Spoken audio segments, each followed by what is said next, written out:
You're not real! 2002's The Ring is one of the better horror remakes of the past 15 years and managed to recapture the creepy premise and reliance on dread over gore that made the Japanese original so great. Rings, a sequel set 13 years after The Ring, fails to include the elements that have been vital in keeping Samara Morgan, aka the creepy little girl, and her deadly video, as chilling as ever over a decade later. Rings instead opts for lazy jump scares and a convoluted origin story no one asked for or needed.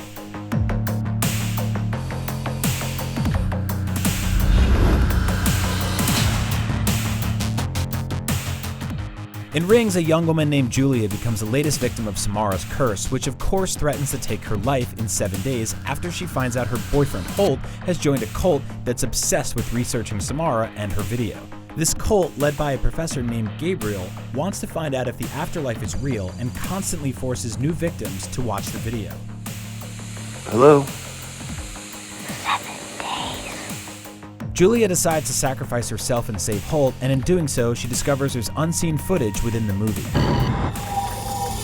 In order to free herself and stop the curse, Julia must unravel the mystery behind the new video and Samara's tragic past. While it does seem intriguing to actually explore Samara as a character for the first time in the series, Rings does a poor job of executing her backstory. The film attempts a few misguided plot twists that can be spotted from a mile away.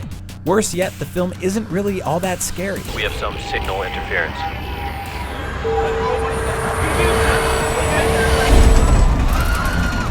Director F. Javier Gutierrez only sprinkles in a few tense and disturbing scenes, one of which features Julia coughing up endless streaks of hair.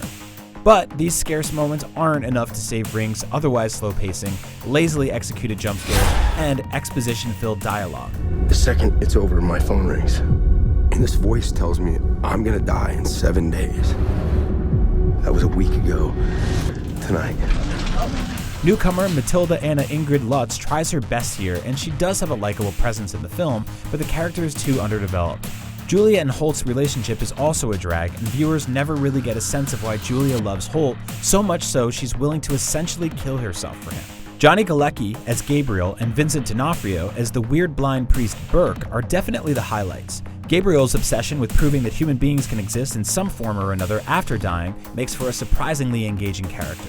Though not as visually striking as its predecessors, Ring still manages to be both stunning and downright ghastly in certain moments. The new footage is quite disturbing and gives the original video a run for its money when it comes to featuring some of the most distressing visuals you'll ever see. Some of the special effects, however, could use a little more work.